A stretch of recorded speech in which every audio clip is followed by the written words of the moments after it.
June 27th, 2025. He's got hot coffee. I've got fresh squeezed orange juice because we ran out of creamer. So I like it. I like the cup, man. Come over to the beach. We got creamer for you. The day is long. Yeah, I got it. We got to go get some more Shadrack's coffee. Hey, Rob Brown here with you, and Brendan, and we got Doug Dean and Frank Duffy and special guest Roman Harper, and we're going to talk about, is SEC football dominance in doubt? Paul Feinbaum brought that question up. We love Paul. He's good at bringing up good topics, so we'll talk about it. Take a picture with your cellular phone of the QR codes. We're live on Twitter, Facebook, and YouTube, 7 channels simultaneously. Love your comments and questions. Join the chat room. Don't be afraid. Fear doesn't stop death. It stops life, and it stops chat rooms. So jump in. I also want to say hello to my friend David West, the sheriff here in Cross County, and Officer Evan Bunch here in Park, and all these guys out there watching this morning. Thank you for what you do. Y'all are endless, tireless workers, and we love you for what you do. Brendan, let's get started. Bring in Roman and Frank and Doug and get this discussion going, because I think that right now a lot of people are at the beach, including you, and they're reading football magazines. Roman, man, thank you so much for sharing your time with us. You're at a football camp, IMG Academy down in Bradenton, Florida. So I know you're seeing a lot, but I'll get started with you and saying good morning. And we got a lot of people wondering about the SEC. Let's go. You there? Good morning, guys. Yeah. Rob, it's kind of breaking up here and there. It's okay. It's actually it's not IMG. IMG's just hosting it, but it's Under Armour who's putting on the camp. It's a Future 50, top 50 camp, and so we get some good quarterbacks.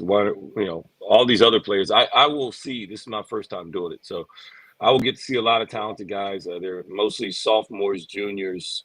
I don't know if they're still rising seniors. So it'll be real interesting to see. Really looking forward to it. So watching these guys get out here and compete. But back to the subject at hand, which is the SEC dominance of football. I mean, clearly the SEC is the best conference in college football. If you got any questions about that, just look at the NFL draft. That too tells us exactly where everybody is. You look at who drafts who, where they come from, we'll go to the SEC. So, that part hasn't changed. Now, Paul Feinbaum brought up a point saying, I guess, that the SEC dominance is over. I think that's kind of shifted. You just look at what college football is right now. I think that the college athletics as a whole is changing right now. I think all of the have-nots are starting to raise the bar. They're moving closer to all of the haves. And so the talent has moved around. You can't stack rosters anymore. That's the difference. And so other teams are getting better, and there's nothing wrong with that. I thought college football last year was a great year. Yeah. It was highly entertaining, especially the playoffs. The games that we got, they were way closer than the games that we've had in the past as far as the playoffs are involved. We had actually home games in the playoffs. That was a really great environment as well. And we got some great matchups that we typically never see on home campuses. So that was great. I thought it was net positive all across the board. SEC fans can be mad because they didn't win the championship, but tell Steve Sarkisian not to run a crack toss on the 1 yard line out of pistol formation. You probably got a chance. So, yeah. And then your opinion is completely different. So, but right now, it's moved, and it's because Alabama or SEC has not won a national championship the last 2 years. And so, yes, the Big Ten can say that they are the kings right now because they have the title. And to beat the champ, you got to knock the champ out. And right now, it's been Ohio State and Michigan. One more question before we go to the roundtable with Doug and Frank and everybody. SEC dominance, it goes in cycles too. In the late 90s, it was the Big 12 was on top of the world. Then SEC started that big run in 06 with 14 of the last 19 national championships. So my question is, I don't think the dominance is over. It's just, you're right, the second and third team guys that used to stick around, they're parting ways and they're going to Arizona State or SMU or Indiana. So I think it's going to get the SEC out of its comfort zone and make them double down and come back stronger. That's how I see it. What about you? I agree with you. I don't know how much they can double down or triple down.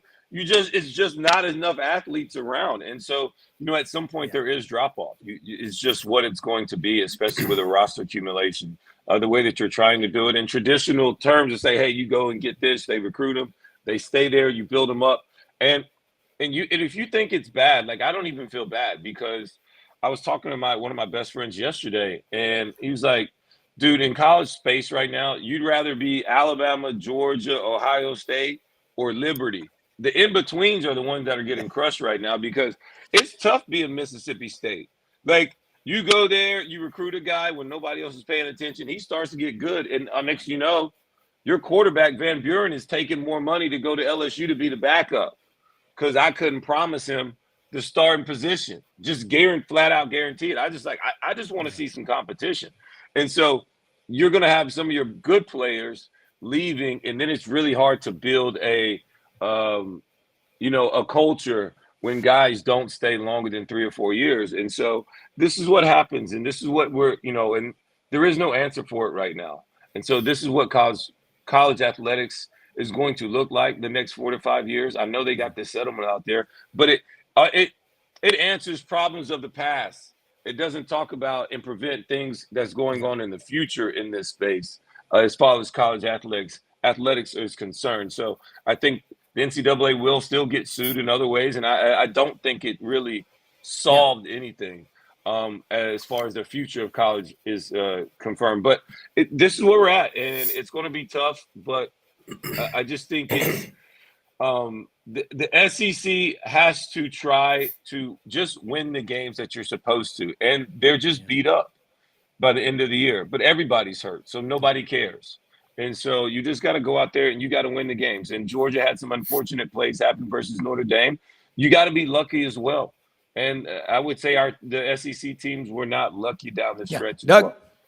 Roman, I hope you're happy with yourself. You make it impossible, even for an Auburn man, not to appreciate your knowledge and professionalism.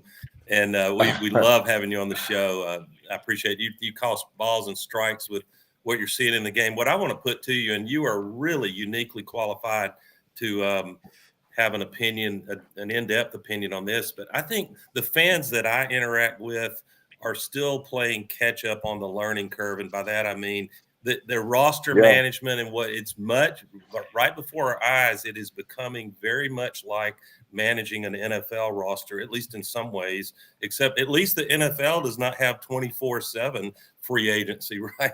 And so take Alabama, and I want you to use them because I think Coach DeBoer is doing some brilliant things at the moment. It's got to translate on the field, but be careful betting against Alabama with their talent. But he's got a salary cap of some sort. It's probably not $15 million like normal average programs. I think Auburn's going to end up being in that $15 to $20 million range. But even Alabama has to decide, what are we maxing out on? So talk about don't programs have to get it right on the top 12 to 15 elite players, and then after that you've got to save some money to get to 40 to 50 players that are going to see action in the rotation. But these fans that say, well, just spend $1 million on 70 players, they don't quite get it, do they? Tell us, educate our listeners on this subject. Well, I believe you're right. I think more and more people are starting to go towards the trend of the NFL roster build where, you spend so much on the quarterback depth, and it's all percentages. So your highest paid players are going to take up 8%, 10, 12% of the salary cap total. And then after that, you kind of thin it out. And it would be the same thing sometimes is, if you're a GM or you're the money guy and not the GM, right? Because just because you're a GM doesn't mean you're the money guy as far as the NFL is concerned. Somebody upstairs is always working on the salary cap to keep you ahead of the curve. And so, if they need a sixth corner, they're like, dude, I got $2 million. So you either going to take the $2 million or you're not. Like that's part of the deal, that I don't have enough money just to throw out there. Oh, well, I want 4. Well, you know what? I got 2. So and somebody else out here will take it. So that part of it kind of goes in there as well. But in all honesty, I don't even know how much I don't know enough to speak on the specific numbers, right? I think that's something that I talk to Rob about from time to time, is that the lack of transparency makes it hard for everybody to actually want to accept or understand what's truly going on. Because, you know, a kid can say, I want $200,000 or $100,000 or $30,000, and that somebody else is going to offer me 50, 180, whatever else it is. And you just don't know that. And so that part, so I try not to talk about that. I will say what I think that Alabama is doing well right now as far as the recruiting aspect is, you know, Alabama's always had tradition. They've always had winning ways. They've always had a certain sense of culture, what it's like to go and play for the University of Alabama and what that means to so many people. But right now, when I watch them, like stuff that pops up on my Instagram and Twitter, like Alabama looks kind of cool right now. The things that they're trying to do, you know, using old school, like a 60-something, 68 forward fastback, you know what I mean? Like, and part of the recruiting pitches, like having these kids dressed up like these things, or the whole fact that they're using their whole media studio to do more podcasting to allow these players to showcase themselves is just completely different than what Nick Saban would have done. Doesn't mean it's right or wrong, but I gotta admit, it seems to be working with these young people. So being connected to them in this transactional world that they live in, you got to understand it. When you're recruiting a kid, just get it in your head, fans, that, hey, everything is transactional now. It is not for the love of the game. You got to get that out of the way. They may love the game, but it's transactional first. So start there, then build out the emotional piece from there. So now you're like, okay, at least I understand what I'm getting myself into. It's a transactional deal first. Then we can build upon everything else after that. But you got to get the transaction piece first. And it starts in high school with recruiting, and it starts earlier now than ever before. So if you understand that piece first, I think you'll just come across and everything just lands Frank. a little bit better. Good morning to my fellow Who-Dat. I'm just kind of confused on our discussion of how is the SEC not the most dominant. I mean, we just won 6 national championships. Oh, wait, I'm baseball. I'm sorry. I got to turn the page. I'm still basking in my national championship baseball win here. No, Roman, I got a question for you. Look, most of the recruiting nowadays, it seems, on the college level is not even done with the high schoolers coming in. It's recruiting to keep your own guys on your own roster. Yeah. So let's say you're a position coach and you're talking to the 5th best LSU wide receiver or the 4th best Auburn linebacker or that big beast of an Alabama lineman who's like, you know, still trying to break into the starting lineup. What is your pitch to keep them from going to the Kansas States and to the SMUs? What's your pitch? Take NIL off the table. What's your pitch to tell them why it's important to stay at a big-time D1 program, possibly for that track to the NFL, which they might be on in a year or two once they get to that starting lineup? What is your pitch as a position coach to keep your player on the roster from going to the greener pastures for that smaller school? Well, for me, number one, if it was me, the first thing is like you won't find a better coach than me. So nobody's gonna be able to give you what I got, and so that's number one. Nobody's gonna get you better than me. Nobody's gonna teach you the game and how to be and act as a pro. But I think at some point you have to be able to impact these young men and women in other areas outside of sports to get them to buy in. That's what I learned as I got older in the NFL, in more and more locker rooms where everybody had money. So that wasn't like, that really didn't mean anything. I mean, it meant something, but like, when everybody's got a little bit of money, it's not like what it is, right? That's not what we lead with. And so what do you lead with at those times and situations? And for me, it was like, if I could personally get guys to buy in a little bit more, and that means I got to show that I care about them. I got to show that I love them, or that and you got to, but sometimes before you ever lead, you got to serve. And so I would be more leaning into that service attitude to like, how can I get each individual player better? Not just on the field, but off the field as well. Impact their family attitudes and all these other things. And then all of a sudden, but they'll be willing to go a little bit further for you. I think that's one thing that we got to understand. And you got to be, I think it's important to make sure like recruiting your own players don't start just at the end of the year. It starts all year long. It's 365. Sure. It's like your own kids. Like I can't just raise them on the weekends. You know what I mean? Like you got to be there every single day or they're going to act up. Yep. And so when I'm there every single day pouring into them, when they make that decision to want to leave, it's gonna impact them a little bit differently because this guy's been pouring into me every single day. When nobody else is watching, when I'm not playing, he's still coaching his tail off, coaching me up. Why? Because he cares. And you know what? Because of that, like I see that, I sense that, and I'm willing to stay or do just a little bit more for him. I think that part is still there, especially for all the great ones. And when you lose them, it happens. Sometimes it's addition by subtraction at times, but you know that's the game we live in right now, and it's tough. But I will say that recruiting your own players has got to be high priority, and it's got to start like every day, not just at the end of the year. I want to ask you about some quarterbacks in the SEC. Aguilar at Tennessee, Jackson Arnold coming in at Auburn. Those are two guys coming in, and then two coming back. Garrett Nussmeier, LSU, DJ Lagway, Florida.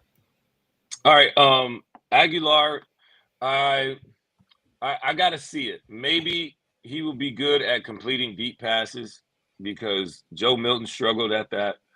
Also, Nico Iamaleava struggled at that at times last year. So maybe that could be the upgrade. I'm nervous, though, for Tennessee because I think Tennessee's quarterback, on the film that I watched of him, he turned the football over way too much. And so I don't like quarterbacks that turn the football over.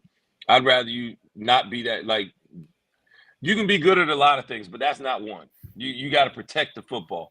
You got to learn how not to lose the game before we ever truly focus on how we win in games. So you got to know what you're doing on that part of it, number one. That's for Tennessee. And even on games where like, oh, well, maybe statistically he didn't have that, interceptions or anything else like that, because I watched other games as well. Went to about 6 or 7 games. He still put the ball on the ground. So, it was still fumbles. So those are like hidden stats that like nobody's paying attention to because we don't really track quarterback fumbles like that. So that was another red flag for me. So hopefully he can get that better and clean that up. Then you mentioned who's the other quarterback? Jackson Arnold. Jackson Arnold. He's a competent, talented player. But, man, it seemed like he lacked confidence last year. Felt like he was just doing what the coaches told him at times. And he couldn't see it. The first read was not open, he couldn't get the ball out of his hands. And he also didn't have receivers either. Like they're on like their 8th or 9th receiver. So, I'm a little bit weary of that, and I understand that. And so I show empathy for that. I show empathy for all these kids because they're amateurs. They're not professionals. Yeah. So, but that was a big struggle for him. So Hugh Freeze has got to get this guy playing at the level that they thought, which was he was like the number one quarterback coming out of high school. So the kid has talent. He can run. He can do some other things really, really nice. But you got to put it all together. And if Auburn's able to do that, which I expect they will be, I think Auburn's going to be a team that's better this year. 7 wins, I don't think every Auburn fan is going to be happy with 7 wins. You guys can speak on that.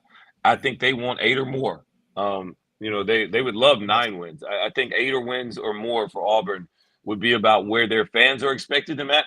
But I also know Auburn fans are the most unrealistic fans in the country at times. So, they have formed their own inside coup. All right. So I've seen it all out of Auburn. I've seen it all out of Auburn. So, that's them, So, I mean, love them or hate them. I love most of them. So those are my people. So it's whatever it is. And then we got DJ Lagway. I think he is one of those players that literally makes everybody on the roster better when you insert him at quarterback. I am concerned, though, because I haven't seen him really be involved and play football and throw the ball since last football season because he took spring off because of some injury concerns. And now he'll just now be starting to rev back up, I'm sure, for football.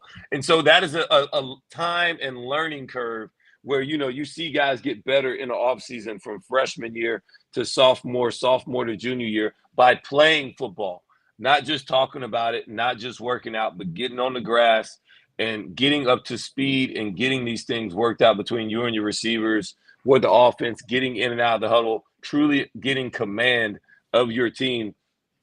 That's the one thing that we'll be missing. So we'll see. So when DJ Lagway lines up by week 2, week 3, these are possible reps that he didn't get in spring that he'll just now be getting, that would have put him closer to being the finished product that he will be by another year or so. So that's my only concern with them in Florida. Plus, they got a tough schedule. And, Florida's just, I mean, we're going to see. Billy Napier's done a good job. But, man, it's, there's not a lot of off weeks on Florida's schedule. And then for the last one, Garrett Nussmeier, I do think he's the most – I like him. He's my top quarterback coming back in the SEC as far as how much he's accomplished, what all he's done, and his ability to throw the football is flat out great. He makes all types of NFL throws, sliding, he has control of the pocket as well, understanding when he needs to step up, slide here. He does a really good job with that. He had some really good offensive line last year as far as pass blocking. They didn't run the ball worth the crap, but they did pass block well. And so we'll have to see what they do on that side of it. But he's got to stop being so confident. Sometimes he's overconfident and makes throws I don't like him to make. And then you end up with interceptions because he has the Carson Palmer effect. Like when I always played Carson Palmer, I'm like, look, guys, he's going to throw us the ball. We just got to make sure we catch it, all right? He's going to give us a chance. You just got to make sure you catch it. And that's what Garrett Nussmeier also has.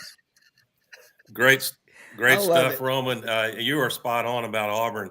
Only if you're an Auburn fan or just an observer, if you want more drama, if it feels boring, just wait 30 minutes and there will be an internal too. Hell, when Auburn ran, only Auburn would run 3 separate parallel coaching search committees, and Alan Green steps forward, goes rogue with the president's backing, and hires the worst coach in Auburn history, Brian Harsin. So, you're right. Now, the same Auburn, though, you got to give the part B to that, Roman. The same Auburn, a year after you guys win the whole Tostitos in 2009, Auburn says, not so fast, my friend, and runs the table in 2010. You never know what you're going to – you know what you're going to get from Alabama. You're going to get competent football and their share of hardware. I got a question, Roman. You've heard the saying, youth is wasted on the young, right? And I want to say Florida State quarterback Thomas Castellanos, if I'm pronouncing that right, what is you doing? Poking the bear. They don't have Saban to save them. If you're a defensive player for Alabama, aren't you licking your chops with that material? I mean, it's up, right? And so all you got to do is just wait till game day, bro. And the first time I hit him, I'm going to say something. And so, yes. But it also, Alabama's a little pressure. You better show up, You better show up because I know one thing. The way he's talking, I'm anticipating he's going to be ready for the fight. So my thing is, if I go down there, you're going to be in a different environment, a different stadium you're not used to being into.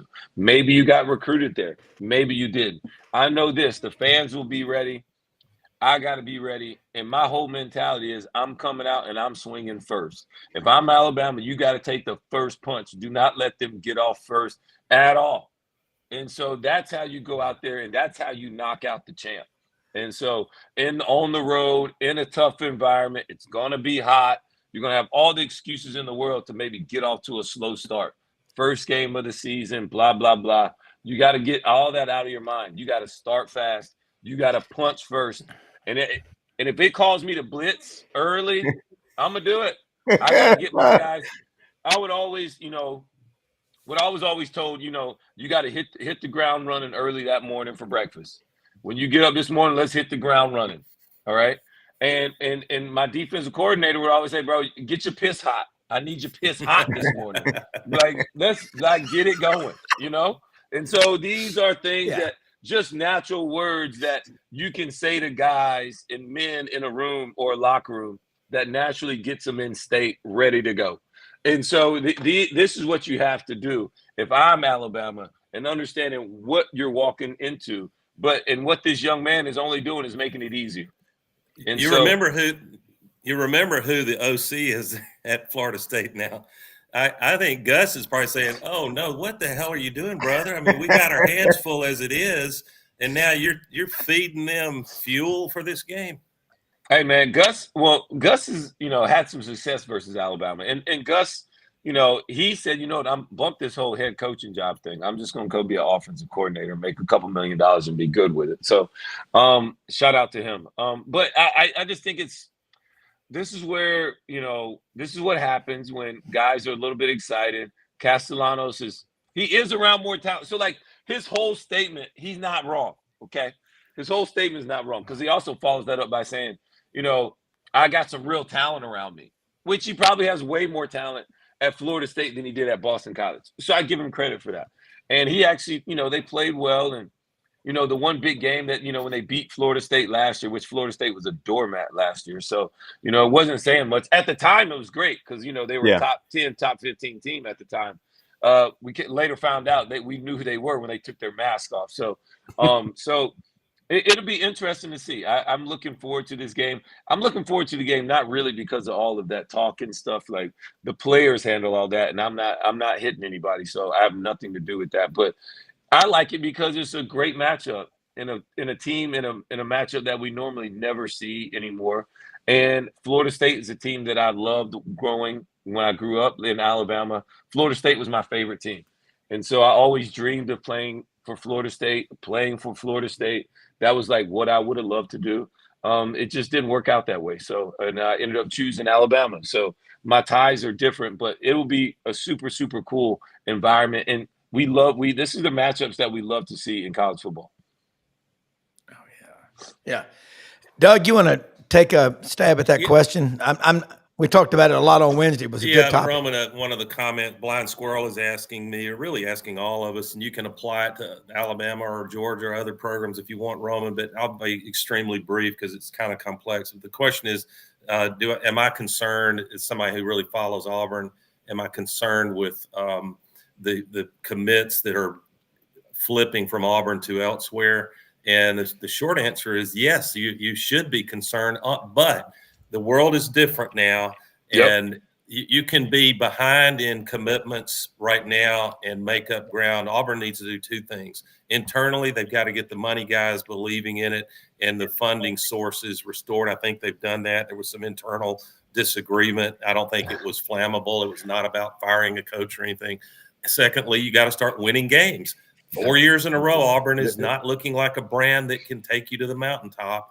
They do have to sell that there's tremendous roster improvement, and at least the national pundits, which may be the kiss of death, national pundits like Auburn as a top 25 team preseason. That buys you nothing. You got to go do it on the field. But I'm not worried about Auburn having the funding, and Auburn could be one of these programs that's sitting back and waiting, and there's some promises being made that the commission, Deloitte, may overrule a $2 million quarterback if they so decide. We'll see how the lawsuits go. That will that hold up or not? If that starts to happen, then it starts to feel like a broken promise by somebody that has that commitment. And Auburn potentially in October to December signing can step in and say, "Hey, we told you we were going to wait and let the dust settle. We want you at Auburn. Here's what we can offer you." So it's a constellation of issues, Blind Squirrel and guys. And if you want to comment generally on that dynamic of the uncertainty of this new sports commission, Roman? Yeah, the sports commission thing, like I said, I think it solves nothing in the long, like from where we're going forward in the college space. I think it solves nothing. Maybe it solves some things from the past, but going forward, I don't. It's going to, like I said, I think it's going to be more lawsuits, everything else. So like everything you did, it's kind of whatever for a wash. But to Blind Squirrel's point about Auburn, I mean, Auburn possibly is a top 25 team. I'm not even mad at that. It's a little scary because I want them to come from nothing, like started from the bottom, now we're here type feel, like Drake would say. And that's what I would want for Auburn. But, if they're going to be a top 25 team, it's whatever. It doesn't matter. You still got to beat Oklahoma early. That's going to be big game for both of those programs is going to be that Oklahoma game early. I think that's going to be like, okay, this is who we're going to be, right? It's just, early confidence. But money's not the issue for Auburn right now. Facilities are not the issue. You got to win games. You got to win games. Auburn's always been good when they're getting recruits that Alabama wants. They did that last year. They've done that the year before. And so you're getting the players there. And if Auburn's all worried about guys that are flipping right now, I mean, like, this is what kids do right now. They'll probably flip back. And don't forget what you guys have done the last couple signing days, which are flip guys late. That's what Auburn's been doing. Sure. So don't get mad when it starts to happen back. That's what I would tell a fan, first of all. Like, it's a two-way street. So if you can flip them, they can flip from you. That's just what happens, right? Your first time your heart gets broken, you got to tell your kids, like, hey, if you weren't playing fair in the love game, you can get your heart broke. Like, it's a two-way street. So, if you playing, they're allowed to play too. So just understand it. So, yeah. Before I cut out, Roman Harper blending romance and love with college football. Only Rome. What? He's just talking Love Island jargon. The bar. Better to love. That's than Shakespeare. Lost, right, to better to love than lost than never loved at all. Roman. Roman gives it to I'm you out, all guys. on this show. Y'all have a great weekend, guys. Thanks, Doug. Thanks, Doug. I think that's a great point that you made, Roman. And the kids, it is, guys have always flipped, but now you've got guys that, everything's great. Then they come to the other school. Oh yeah, that other school doesn't compare. And 3 days later, Shadarius Tootle is going to Georgia. The Oregon, the best player in the country, the one from Oregon, that jumped in the pool with Dan Lanning, and they're all in their underwear together. Like, oh yeah, he's committed. Like, and 3 days later, like, I'm out. Yeah, it's just like, dude, like, And Roman brings up a great point about the early season. I think one of the pivotal games in the SEC early is going to be Oklahoma-Auburn.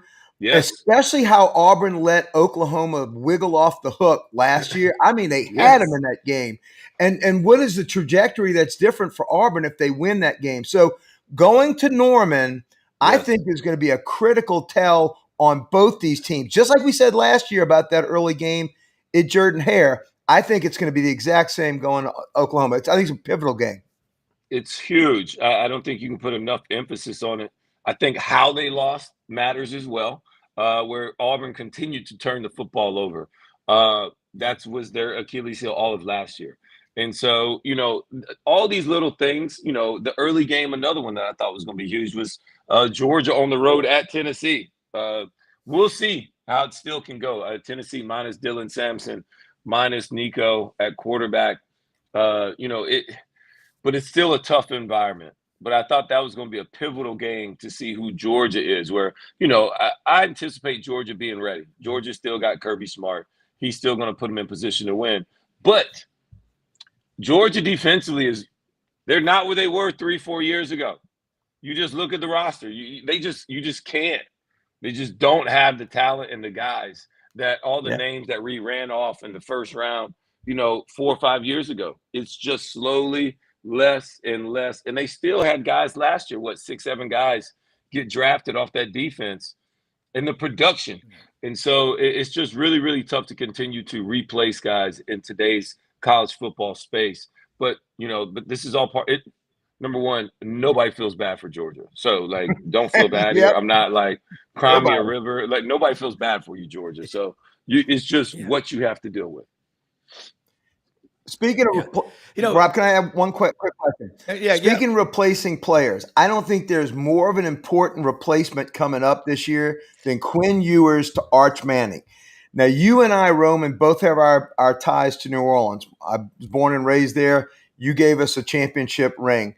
What do you see Steve Spurrier's comments about Arch Manning and about the fact that if he was so good, Quinn Ewers wouldn't have played almost every down for the past 2 years? Where do you see Arch Manning stepping up and carrying on Texas and their momentum? Or do you see a step back like most of the time when a quarterback comes in the SEC and has that first year being the commander under center? Where do you see Texas with this new quarterback change? Look, man, I really like Arch. I think first of all, Steve Spurrier, I love that guy. He's very honest, maybe brutally honest. And You know, I mean, his opinion is not always correct, but he has one on everything. And the guy's still sharp as a tack. I spoke to him every time I see him now in the last couple of years. Sharp as a tack. So, you know, I respect his opinion, and I wouldn't say, Coach, you're wrong. But I would disagree with him because I'm entitled to my own opinion as well. I will say this, man, Arch is a little bit different. He's athletic. He comes from a great background, and just growing up the way that he has grown up, like, there is no pressure. There is no pressure. Pressure is a privilege. He understands that.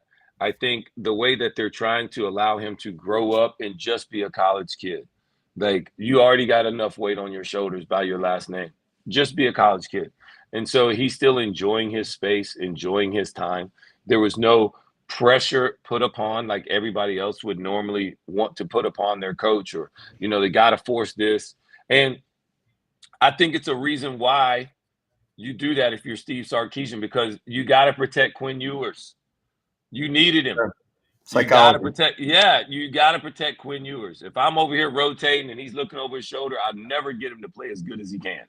I got to get him to play free. I can't have him thinking if he makes a mistake or interception, lobs one up, he's coming out. You just can't play that way. And so, you know, I hated it when Billy Napier was kind of doing that with Florida, going back and forth on quarterbacks. And just play one and let's roll. And then everybody else can adjust as well. And so understanding that, and probably knowing the dynamics inside that locker room, where who's really owning the team. It was probably Quinn's last year. And they already said it's a different role and feel around the team because now it's Arch's. Arch has different swag, you know? And so that's just what it is. And I will say this, I saw him do an RPO 1 or 2 times last year, and it was so clean, so fast. The decision was made. It was beautiful. I mean, it just looks like he's been doing it since he was 12 years old. Like, he's been taught up, he's been coached. Yeah. It's just been practiced and rehearsed so many times. It's just second nature. So I'm looking forward to it. I could see Texas slipping a little bit, but it won't be because of the offense. I think it will be because of the defense and how much the production they lost on that side of it. Yeah. One of the best corners in the country last year in Jahdae Barron. And they lost some dudes up front too. And they still got dudes, but, you know, it's just hard. And so that's the thing that I would say is where they got to try and get – they may take a step back in. Roman, who is your front runner in the SEC right now? If you had to pick one, you know, obviously it's a tough call, but is it? Yeah. Do you have one? I do. I got Texas and Alabama in the SEC championship game right now. And then after that, I got LSU and Georgia, who are going to be my first teams out, or next teams in, or whatever you want to say. LSU, you know, I will know so much off of LSU after week 1. Clemson. I just got to see it, you know, because Sean Payton would always say, to do something you've never done before, you got to do something you've never done before. And right now, BK and LSU have not won the first game. I know. And so if you got to win the first game. Like, if they go win the first game, watch out. I'm telling you, because their schedule, the roster accumulation, the way BK put his own money up to, you know, put your money where your mouth is. He did. We all in. And so we all in, right? And so I'm cool with that. And like Sean would say, to do something you never done before, you got to do something you never done before. That's all I got for LSU. And if they do it, they got it. Yeah. He was the king of one-liners, wasn't he? He was. He had them all. Hit the Sean P, baby. Yeah. Roman, I'm in my truck a lot, driving back and forth from Memphis and going to the beach or Atlanta. I listen to Dr. Kevin Elko a lot. I met him 20 plus years ago. He came to Regions Morgan Keegan when I worked there. You know, he's Nick Saban's guy. He worked with the Cowboys, the Philadelphia Eagles, and he talks a lot. What does he do? He teaches people how to win. And you just said you had Sean Payton. That must have been, I mean, that's book worthy, multiple book worthy. And something, either Bill Cowher said it, pressure is what you feel when you don't know what you're doing. And I like the way that you plan. Looking at the SEC, and I'm thinking about Anthony Hill and Colin Simmons at Texas. They have got some real talent. And I'm talking the production out of Anthony Hill at linebacker is really strong. Are there any surprises that you think we'll see in the SEC this year? Another Vanderbilt. I think everybody's ready for Diego Pavia this time. Carolina. Yes. South. So look, Lenore Sellers has Cam Newton like ability where he can just come on the scene, take over, go win you a game. But South Carolina lost. South Carolina won a lot of games because of their defensive production last year. Their defense carried them in games. Like their defense beat Oklahoma by themselves in the first like 5 minutes of the game. 2 turnovers, a couple touchdowns. Defensively, they won a lot of games and they lost a lot of guys, especially up front on that defensive tackle and the other edge player. And so that will be where I'm a little bit nervous about South Carolina, understanding that piece of it. Yeah. And South Carolina in a place where they lose a lot and they don't feel it, right? I haven't seen them do that yet. So that's another thing I got to see from South Carolina, that they've reached that point. And then all of a sudden their program looks different if that happens, because Lenore Sellers is a winner. He's won a championship in high school. I like kids that just win, you know? Yeah. Tell me their stats. I don't know. They won, you know? Like, I love that stat. As a quarterback, I don't know. They won. Cool. All right? That's one thing. That's who South Carolina is. A true sneaky team is somebody like Texas A&M, in my opinion. Mike Elko returns as, he's going to have the defense just a little bit better because they played just a little bit more for him. All right? He's won with a lot less. And all of a sudden, Marcel Reed, who burst on the scene as a freshman last year, is next, he's actually knows what he's doing at quarterback. Yeah. And they're not trying to put the other guy back in because, he knows the offense better. Upgrade. Like, dude, Marcel Reed's winning you games. And so, and playing it and doing it in his way, where it's almost like you just said, Rob, where I don't know how much he knew. So maybe he did feel some pressure at times, right? Because he's just a freshman, just out there playing. And so I might not be able to get all the adjustments or see the defense completely. And I might be a little bit fooled, so I'm just tucking and running and just surviving. And so that could be a team that could be, better, that most people are not talking about. And it's literally right in front of our face. Like, they got all the elements of just being a better team because, they have the money, the facilities. They are Texas A&M. They got a really good coach in Mike Elko. And they got a young quarterback who does return for them with big game experience, took some losses, took some lumps, but actually played really, really well, was in the hunt to win the SEC championship until late in the year with all these things going on. Yeah. Frank? Well, no, I agree with you. I mean, if that first game against Notre Dame last year would have gone a different way, I mean, who knows what Texas A&M would have done. And Texas A&M always seems to do better when there's not great expectations. And when there are great expectations, they crap the bed, right? Like they did the last year under Jimbo. So it's the same thing with Ole Miss. We got like 3 schools in the SEC that are like this all the time. It's like the moment you put, hey, they let you down. I mean, and look, I say this all the time in studio, and people laugh at me. They get mad, but I'm telling the truth. And I've learned this by covering the SEC. Mississippi teams will let you down. I'm telling you. They come in with a big the moment you start to believe in them. They come in with a big mouth. The moment when they came and played us, and the moment you start to believe, they'll let you down. Like, man, you just got to trust it at some point. Man, Roman, you should have heard them when they came into LSU last year for that night game. Holy mackerel! You'd have thought we never won a national championship in our lives. I mean, they already had the win under their belt, and when we beat them in overtime, rest his soul, Lacey. I mean, that's a horrible tragedy. But I mean, the place went nuts, and and I think that really spurred them off to the other loss. I mean, it just they spiraled out of control. That was a lack of composure. They did. And look, they did. And Ole Miss wasn't winning until the last play. The Ole Miss, I mean, LSU never led the whole game. That's right.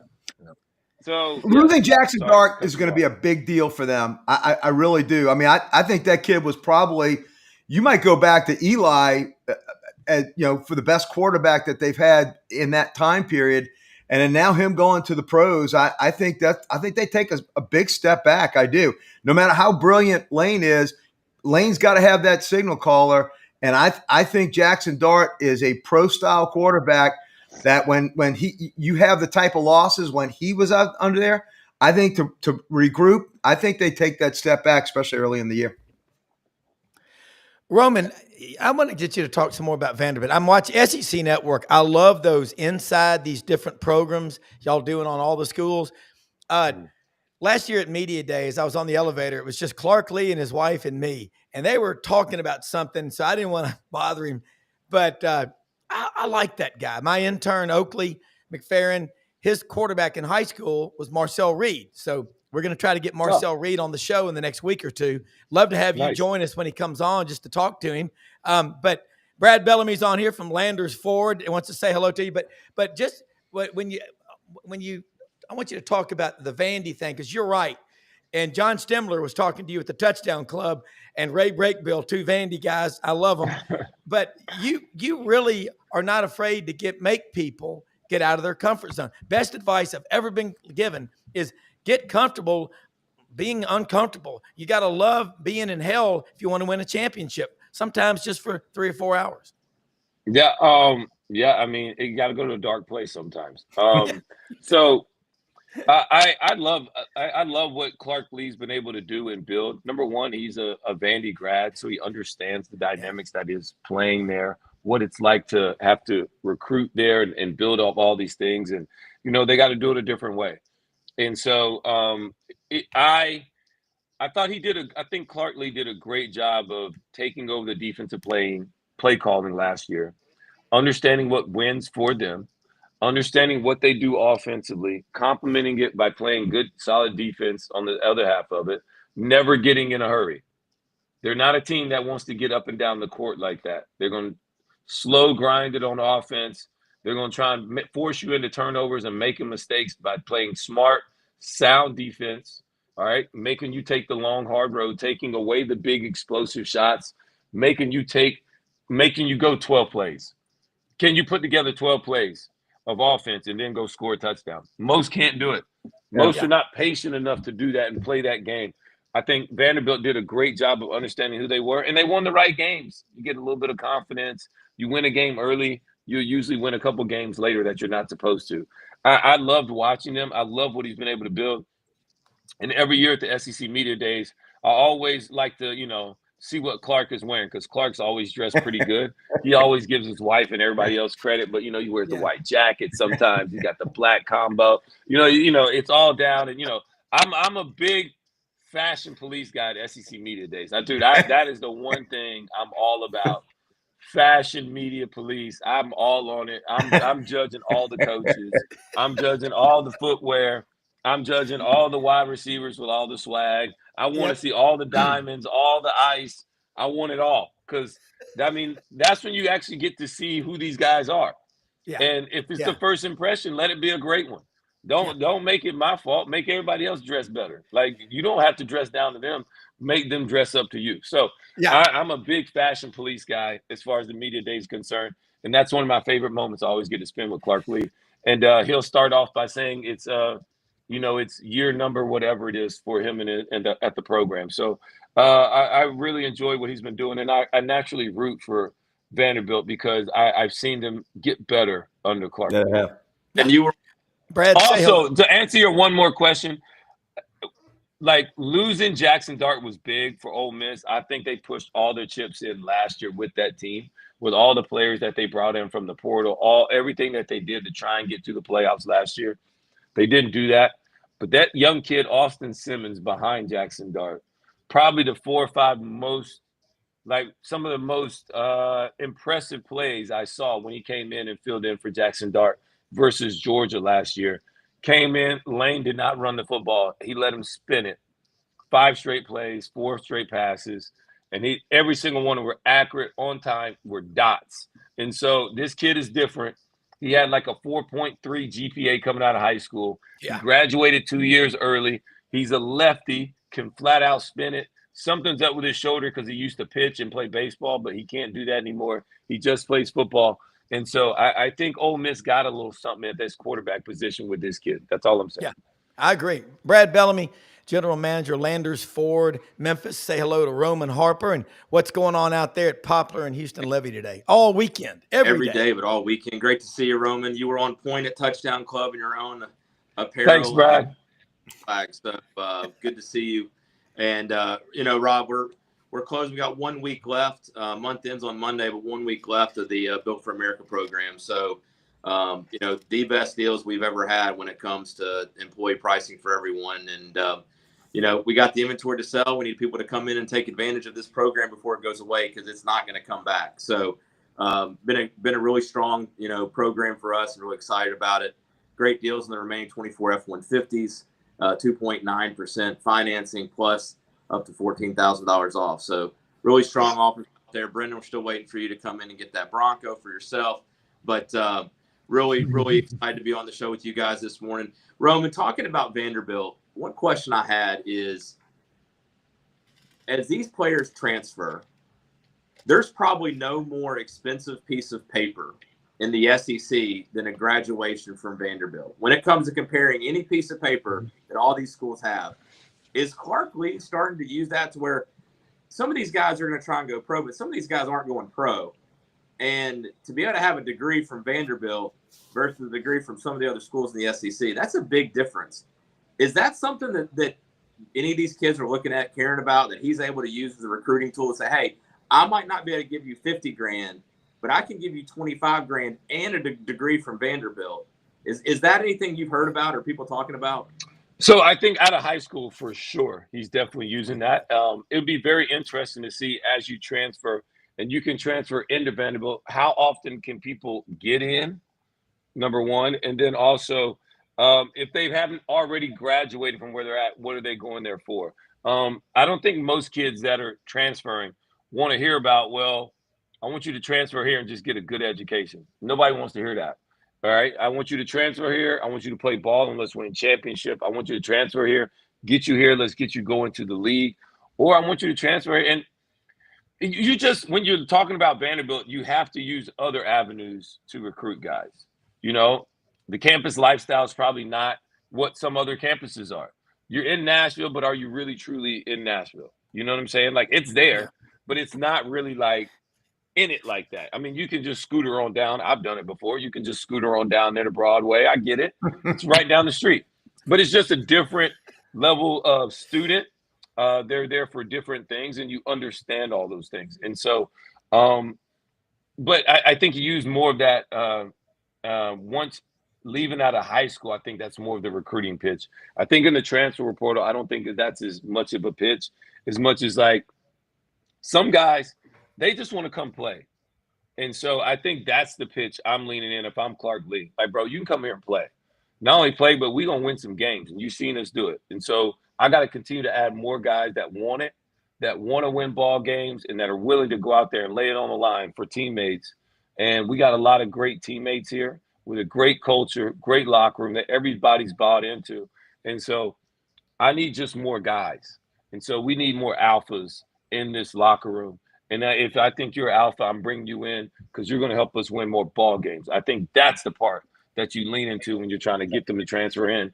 And then once you get there, they actually notice, like, man, like, dude, the alumni base here, like the people that care about this program, then you see it, you feel it, and now you're like, oh, okay, now I understand why this place is what it is, and this piece of paper that hopefully I can get from here as well, maybe on top of what I already have, is probably the most expensive or the most valuable piece of paper out of all of the SEC schools.